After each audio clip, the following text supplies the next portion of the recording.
sprinkle of wit, a dose of wisdom, and a whole lot of no-nonsense strategies that will transform your life and your business. Let's go. Hey Coach, welcome back. In today's episode, I will break down the phrase coached by God, explain how and what it looks like to be coached by God, and share 3 biblical character references of being coached by God. So first, let's break down the phrase coached by God. This part suggests that you, the coach, receive your guidance from God, His Word, and you want to do life and business being metaphorically coached by God. You believe that your business and your entrepreneurial journey has been guided by God, and you attribute your success to your calling and your purpose.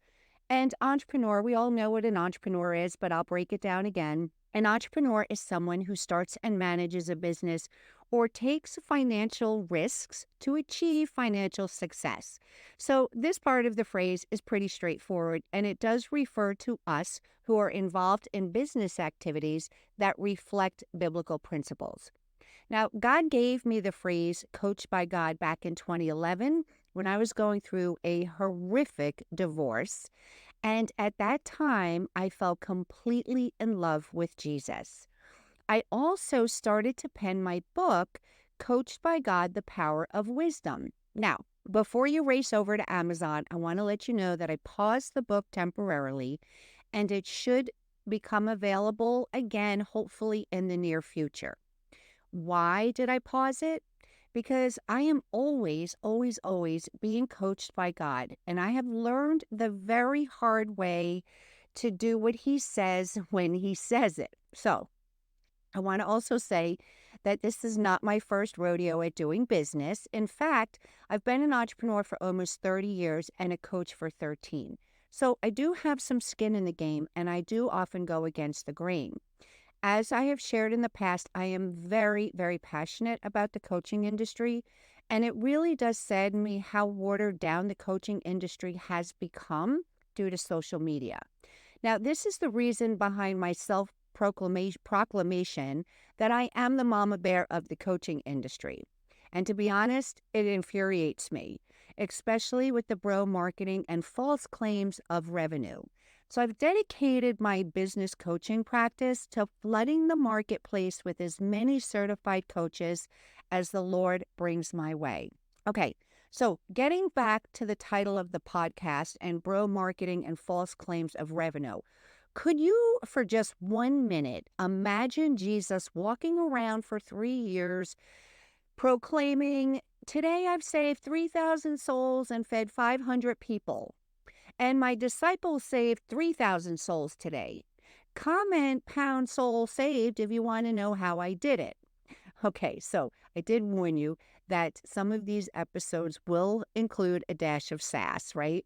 So yeah, that was a little sassy. But that's just an example of how crazy the social media frenzy has become. Having to comment to get an answer or to get something that somebody's promising, it I don't know, it just doesn't resonate with me. I kind of just really dislike it, and I don't know if you feel the same way. But anyway, let me break down the 7 steps of how to be coached by God. To be coached by God in life and in business means to really have that deep personal connection with your faith. You believe that God plays an active role in providing that guidance, wisdom, and direction in your personal life and in your entrepreneurial endeavors. So grab a pen and paper and jot down these 7 principles of what it looks like to be coached by God. Number 1, divine timing. Being coached by God involves trust in divine timing.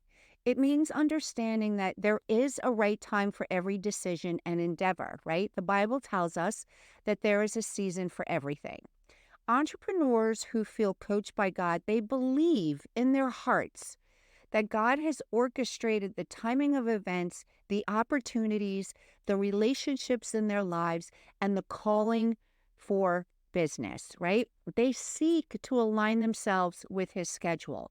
Now, this is, for me, one of the most difficult things to do. Number 2, surrender and trust. This entails a willingness to surrender our own plans and desires to God's will.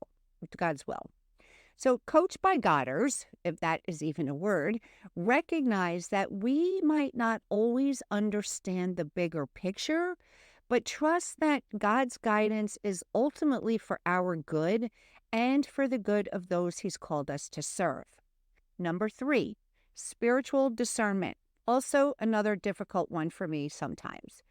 To be coached by God requires the ability to discern God's voice or guidance amidst the noise of everyday life and business challenges. This discernment often comes through prayer, meditation, studying the word, and that sense of inner peace and conviction. So in order to experience spiritual discernment, we really need to be spending daily time with the Lord. Number 4, faith in adversity. This is also a tough one, right? Those who are coached by God draw strength from their faith when they're facing that adversity, right? We believe that God can use these challenges and setbacks for our personal and our spiritual growth, especially when some of the circumstances seem really discouraging. For example, you're not getting clients, nobody's engaging on your posts, nobody's responding to your emails. That can really get discouraging. Number 5, accountability. Now, as coaches, we should be really good with accountability.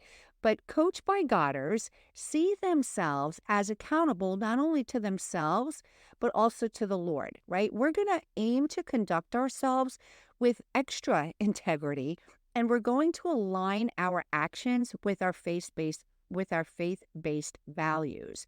So on a scale of 1 to 10, how accountable are you to yourself and to the Lord? Number 6, continuous learning. Being coached by God does entail a commitment to continuous learning and growth, right? And this is both personally, spiritually, and in our businesses. As entrepreneurs, we have to have that mindset where we really do seek and want to deepen our understanding of not just our faith, but how it applies to our business practices. And finally, number 7, gratitude and humility. Now, this can be a tough one for some of us. Coached by God individuals often will cultivate a sense of gratitude for the opportunities and blessings they receive. It's right at the top of their mind, right? It's not a delayed response in gratitude. And they will approach their success with humility, recognizing that they are part of a larger plan, right? Now, one of the things that you will see in the online space is a lot of coaches, claiming their 6 and 7 figures, and that's okay. If they have the clear conscience to do that, that's wonderful.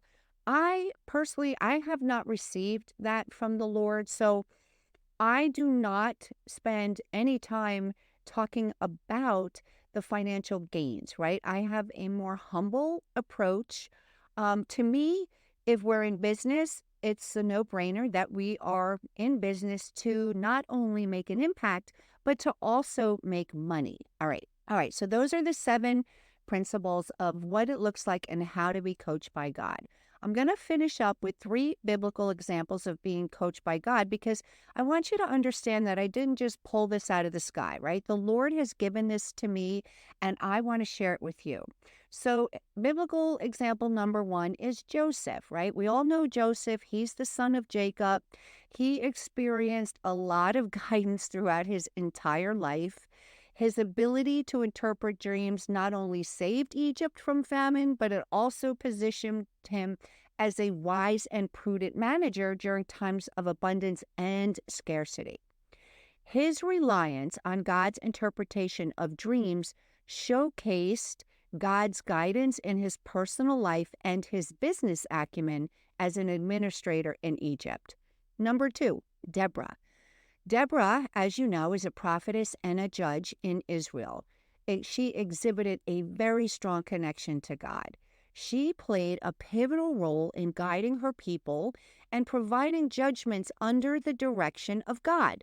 Her leadership, wisdom, and discernment demonstrated being coached by God in matters of governance and decision-making. And finally, number 3, King Solomon. We all love King Solomon. He is known for his incredible wisdom. He sought and received God's guidance. His request for wisdom to govern his people was granted, leading to a prosperous and a very just reign.